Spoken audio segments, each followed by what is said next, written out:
So for those of you who saw my documentary Home, you'll know a bit about my story. I left my country when I was 16. I went to the United States, where I thought I belonged, to sort of find my home. And right from the very start, I had a very, very difficult situation personally. And and it just kind of got worse. So I eventually started university in the United States, and I ended up being homeless more or less for my second year of university. Then I had cancer. I had testicular cancer. There were several other bouts of homelessness, and it was just not the most pleasant time. And so I really struggled to sort of fit in or to feel like I belonged there in the end.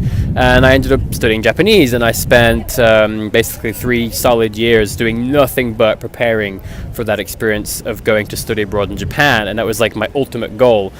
That goal of studying in Japan and ultimately living in Japan, maybe even long term or permanently, that is what kept me going through university. That is what kept me in university while I was homeless during that second year, when I had the bout of cancer and almost quit everything and so on. Like, it was that dream of going to Japan that kept me going, and that is what ultimately pushed me to just ever new levels of Japanese fluency faster and faster, until I actually became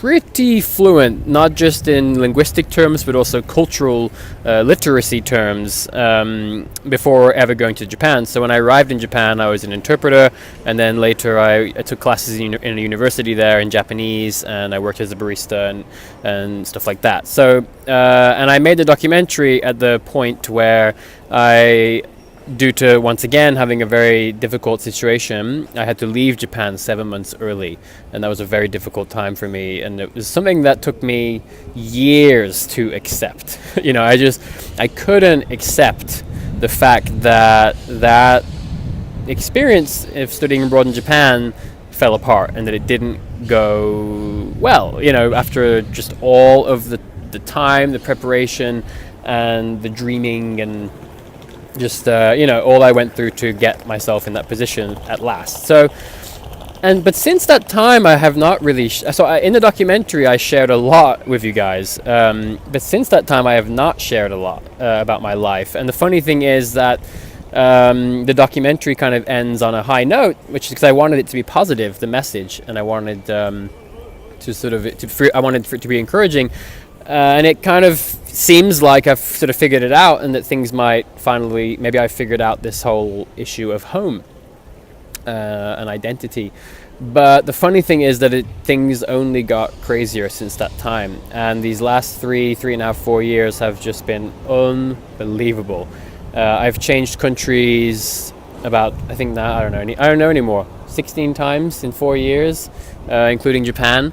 And that's living. That's not traveling. That's me changing, moving somewhere to a new country, or back to a different country. And and so the thing is, when I went to Japan, I spent like a solid year or 2, maybe 3, before I went to Japan, practicing video editing, learning how to film, how to edit, learning about sound, learning about post-production, learning about even things like coloring, and just everything I could. And I built equipment, I built my own dolly, I built all this stuff, I saved up, I took a loan to buy a camera, and I arrived in Japan ready, to film a really high production quality series of videos and or documentaries. And that's what you saw with with the documentary The Life of Rob, Home. But the thing is, I actually filmed video for about 7 other videos very similar, and I had already edited about 3 or 4 of them, and honestly the second and third ones were far better than the first one that's on my YouTube channel right now. But tragically, my computer was stolen around the time I was going to be releasing these other videos.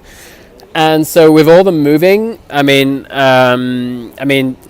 just to give you an idea, it's like I got back to Japan, I got back to the US, I was homeless again, because it wasn't supposed to be back, and it was winter, and and I finished my studies, and my mom came to see me for graduation and saw that I had nowhere to live and no job after graduation, and it was just an awful situation, so I had to go back to the UK.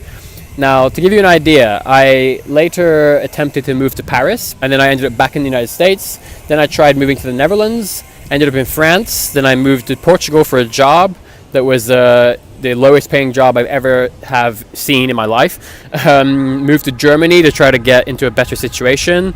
I loved my life in Germany and my job, but then the company lost a huge investor and fired half of the company. Back in the US, and that's just that takes us to like 2015. So and so through all of that, it's been very difficult to produce content, because in the beginning I was determined that every video be as high quality as the first one was. But it's so much work to produce a video like that, especially all by yourself, doing every single bit, except for the occasional filming when I couldn't do it myself. I had somebody else press the button. And so I ended up in this sort of vicious cycle of this sort of relentless, never-ending pursuit of home, of a place where I felt good, where I felt like I belonged, where I felt like I could just settle down and stop. And I also had a huge, I think, identity crisis or struggle or whatever, where I found myself always trapped between two worlds, and at one point 3 worlds. I had the US, where I had spent 7 years. I had spent my entire adult life, so whether I liked it or not, that was now part of who I am. Charlotte, North Carolina is the city I've spent the most time of any city since I was a child. But I also terribly missed Europe, which I love, and then I also had Japan. So I found myself constantly just stuck between these 3 worlds, and like I couldn't have it all. And when I was in Europe, I missed the US terribly, whether I admitted it or not. And when I was in the US, I missed Europe terribly, and I just constantly was stuck in these very difficult situations, almost always financial. And I think that sort of distorted my view of what was happening to me. And I think I made the mistake of always equating these difficult situations to this pursuit of home. And so every time something really bad happened and I found myself struggling or depressed or whatever, I equated that to, it's time to try to, I haven't found it yet, or whatever. I got to go back to Europe, or I have to go back to the US, or I don't know. It's quite unfortunate. So I'm not going to go into all the details of everything that happened, because that will be a very long story. If you're interested in knowing all of that, I'll be happy to do it in other videos. But at a certain point, I got extremely tired of being, a college graduate with 2 bachelor's degrees. I had a lot of skills. I was speaking quite a few languages at this point, but I just couldn't get a job that wasn't like customer service or something. I couldn't get a job that utilized in almost any way any of my skills. And I just came to a certain point where I said, okay, screw it. I don't fit the mold that these people are looking for, so I needed to create my own. And that's when I started my company 18 months ago. And it was great. I started doing translation. I was teaching languages, because I already had several years of experience doing that privately. I was providing all sorts of language services, and it was really cool. It was fun. Obviously, in the beginning, I didn't make much money, so I had to always work in coffee shops and things like that on the side. But that was the beginning of my company, Polylingual Solutions, and more of an independent lifestyle with regards to work, because many times when I was forced to move countries or leave a country or whatever, it was always tied to a job situation. And so that's how I ended up becoming an accidental digital nomad. So as of now, that's kind of my status. I guess I'm a digital nomad. I don't have a fixed home. I don't live anywhere in particular, especially this year. And I work online. All of my income comes from my online business, and that's how I now have the freedom to move between countries freely. That's how that all started.